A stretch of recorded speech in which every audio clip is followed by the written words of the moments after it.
जय हिंद दोस्तों, मैं सेबी पंजीकृत सलाहकार नहीं हूं। यह वीडियो केवल शैक्षिक और सूचनात्मक उद्देश्य के लिए बनाई गई है।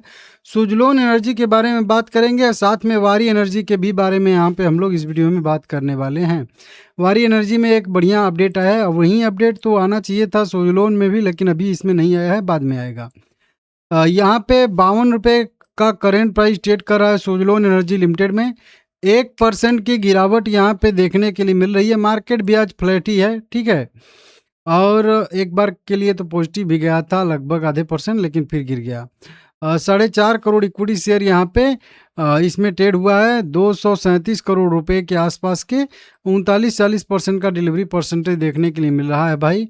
सुजलोन में 9 मिनट पहले की एक जो है अभी छोटी सी खबर यहाँ पे निकल के सामने आ रही है। कुछ एनालिस्ट हैं वो जो है प्रतिरोध, अगला लक्ष्य, सपोर्ट, ये सब जो है थोड़ा सा टेक्निकल एनालिसिस करके बता रहे हैं। बाकी बाय सेल होल्ड का रेटिंग यहाँ पे आया है एक इस टाइप का एनडीटीवी प्रॉफिट पे, तो इसमें भी वही मतलब छोटे मोटे जो है कह लीजिए कि अपडेट लोगों की तरफ से आते हुए दिख रहे हैं। जैसे कि यहाँ पे कोई शर्मा करके हैं ने गिरावट आने पर खरीदे रेटिंग दिया है, मतलब बाय ऑन डिप की स्ट्रेटजी यहाँ पे बताए हैं।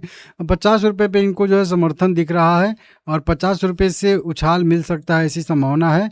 स्टॉप लॉस 49.5 रुपया, मतलब 50 पैसे के नीचे का रखें। टोटल मतलब 50 पैसे या 1 रुपया। 58 रुपये से लेके 60 रुपये का इनको लक्ष्य जो है यहाँ पे दिख रहा है। तो ये एक रिपोर्ट आई है सेम टाइप की। इसी तरीके से यहाँ पे भी एक कृष्णा करके यहाँ पे हैं और ये भी मार्केट टुडे पे ही लिखा जा रहा है, ठीक ठाक, ठीक है ना। और इसमें बताया जा रहा है कि सुजलोन न तो मजबूत तेजी का संकेत दे रहा है और न ही किसी पतन की ओर बढ़ रहा है। मतलब इन यहाँ से इनका कहना है कि न तो तेजी दिखा रहा है न तो मंदी दिखा रहा है, लेकिन इनका वचन जो है 1 हफ्ते के अंदर टूट जाएगा, ठीक है ना। कृष्णा ने कहा है कि ब्रेकआउट स्तर एक बड़ा ट्रिगर बन जाता है और इस तरीके के चार्ट पे काफ़ी समय तक समेकन किया है, मतलब साइडवेज यहाँ पे ट्रेड किया है। कोई निर्णायक सकारात्मक या नकारात्मक रुझान नहीं दे रहा है। तकनीकी रूप से यह काफ़ी जो है साइडवेज बिहेवियर दिखा रहा है। और आगे कहा कि अभी शेयर अपने दीर्घकालिक मूविंग एवरेज के ऊपर से टिका हुआ है, तो उनको उम्मीद है कि यहाँ पे जो है थोड़ा बहुत जो है अंतर्निहित समर्थन संरचना अभी तक किसी नए उछाल में तब्दील नहीं हुई है। इसके अनुसार सबसे बड़ी बाधा 58-60 रुपये के आसपास बन सकती है और इस सीमा के ऊपर का स्पष्ट ब्रेकआउट खरीदारी के लिए सार्थक रूप से पुनर्जीवित कर सकता है। मतलब इनका मानना है कि 58-60 रुपये का जब ब्रेक करेगा, ब्रेकआउट देगा, तब कहीं जाके इसमें जो है फिर से खरीद जो है जीवित होगी। तो इस तरीके से 70-72 रुपये तक का इसमें आने वाले समय में टारगेट मिल सकता है। थोड़ा सा इन्होंने जो है कह लीजिए कि लंबे टाइम फ्रेम का मतलब किया है और आने वाले समय में इन्होंने 80 रुपये तक का भी यहाँ पे टारगेट लक्ष्य तय किया है, इसको यहाँ पे बताया गया है। चार्ट के बारे में बाद में अभी मैं बताऊंगा। वारी एनर्जी की बात करेंगे तो 2828 रुपये करेंट प्राइस ट्रेड कर रहा है। शेयर में आज भी देखेंगे तो इसमें वहीं आधे परसेंट की बढ़त देखने के लिए मिल रही है। शुरू से ही पॉजिटिव ट्रेड किया है आज पूरे दिन। 4 लाख केवल छोटी सी इक्विटी से ट्रेड हुए हैं, यहाँ पे देख सकते हो। कंपनी ने एक BESS कंटेनर विनिर्माण सुविधा के लिए जो है यहाँ पे एक अपना जो है प्लांट जो है वो शुरू किया है। अब इसी तरीके से आप लोगों को मैं कई बार बताया हूँ कि सुजलोन एनर्जी का भी लक्ष्य जो है वो BESS जो है वो मतलब बैटरी एनर्जी स्टोरेज सिस्टम में भी जाने का है। तो इसके लिए भी कंपनी अभी ये तो मैन्युफैक्चरिंग फैसिलिटी लगा चुकी है। उसी का यहाँ पे अपडेट कंपनी ने दिया है, जो लगभग 5.15 गीगावाट की कैपेसिटी वाला जो वही बनाएंगे battery energy storage system limited का कंटेनर बनाएंगे, मतलब जिसमें बैटरी पैक रहती है उसको ये बनाएंगे मेरे हिसाब से।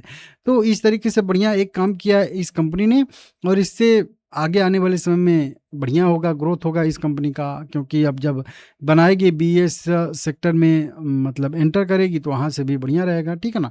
इसको देख लीजिएगा। बाकी और कोई यहाँ पे अपडेट नहीं है, वही वाली न्यूज़ हर जगह पे छाई हुई है, देख सकते हो। देखिए सुजलोन की बात करेंगे तो सुजलोन बिल्कुल सपोर्ट पे टिका हुआ, जो अभी वो short term long term moving average बोलते हैं ना, तो इसी 100 DMA और 200 DMA को ही वो लोग जो है लॉन्ग टर्म मूविंग एवरेज बोलते हैं, ठीक है ना। अभी ये क्या कर रहा है कि अभी 200 DMA मूविंग एवरेज का यहाँ पे लास्ट क्रॉसओवर दिया था।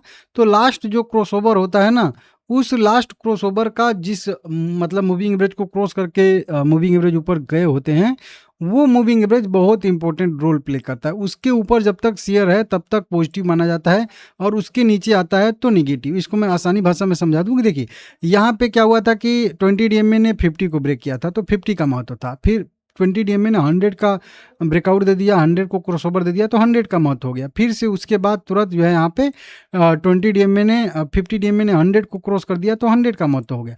फिर उसके बाद सबसे ऊपर की बात करेंगे, 20 डीएमए ने 200 का क्रॉसओवर दिया तो 200 डीएमए का मतलब हो गया, मतलब मेन चीज़, ठीक है ना, महत्व। उसके बाद लास्ट वाला मतलब सबसे अभी के हिसाब से अभी पीछे जाएंगे तो यहाँ से पीछे जाओगे, सबसे लास्ट वाला क्रॉसओवर 50 डीएमए का और 200 डीएमए का हुआ था, मतलब ये गोल्डन क्रॉसओवर कहते हैं, ये पॉजिटिव गोल्डन क्रॉसओवर होता है, ठीक है ना। अब जब पॉजिटिव गोल्डन क्रॉसओवर हुआ है तो इसमें दो मूविंग एवरेज आ गए, एक 50 डीएमए आ गया, तो 50 डीएमए के जब तक ऊपर रहेगा और 50 डीएमए को जब जब टच करेगा तब वहाँ से, मतलब पहली बार जब भी टच करेगा वहाँ से एक तेजी की संभावना बनी रहती है। लेकिन इसमें तो आई नहीं, इसमें तो कंटिन्यू ब्रेक कर दिया, ठीक है, ब्रेक कर देता है तो जिस मूविंग को वो मूविंग एवरेज, जैसे 50 डीएमए 200 को ब्रेक करके गया तो 50 डीएमए पे ही सपोर्ट ले लेना चाहिए था, लेकिन नहीं लिया तो कोई बात नहीं है। जिस मूविंग को एवरेज को क्रॉस करके जा रहा है वो मूविंग एवरेज जो है वो और स्ट्रॉन्ग सपोर्ट के तौर पे रिएक्ट करेगा, जैसे मतलब 200 डीएमए 200 डीएमए मूविंग एवरेज एकदम स्ट्रॉन्ग सपोर्ट है। यहाँ से सपोर्ट लेके ब्रेकआउट एक अच्छा सा आना ही चाहिए, नहीं तो दिक्कत हो जाएगा। हालांकि ठीक है, उसके पीछे जो दो क्रॉसओवर हुए थे 100 डीएमए पे तो वो भी नीचे के साइड में है और यही दोनों मूविंग एवरेज मिलके यहाँ पे एक रेंज का जो है फॉर्मेशन कर देते हैं, मतलब रेंज बना देते हैं, जो कि आप लोग यहाँ पे देख सकते हो मेरे यहाँ पे रेंज में, ठीक है ना। तो इस रेंज के जब तक ऊपर ऊपर शेयर हैं तब तक तो इसको हम लोग पॉजिटिव मान सकते हैं, कह सकते हैं। लेकिन अगर इस 200 डीएमए मूविंग एवरेज को अगर नीचे ब्रेक करता है तो फिर इसमें एक बड़ी गिरावट भी हो सकती है और जो लगभग 48 रुपये तक लेके जा सकती है, और 48 पे भी अगर नहीं संभला तो फिर भाई और नीचे भी फिर से 40-42 वाले लेवल के आसपास जा सकती है। तो फिलहाल में बहुत इंपॉर्टेंट लेवल पे हो सकता है कि कल मतलब आने वाला अगला एक वीक, जो यहाँ पे ये लिख रहे थे ना, कहाँ पे कहीं पे था ना कि ना ही ये तेजी का रुझान दे रहा है और ना ही मंदी का, तो बस एक हफ्ते में ये चीज़ फाइनल हो जाएगा।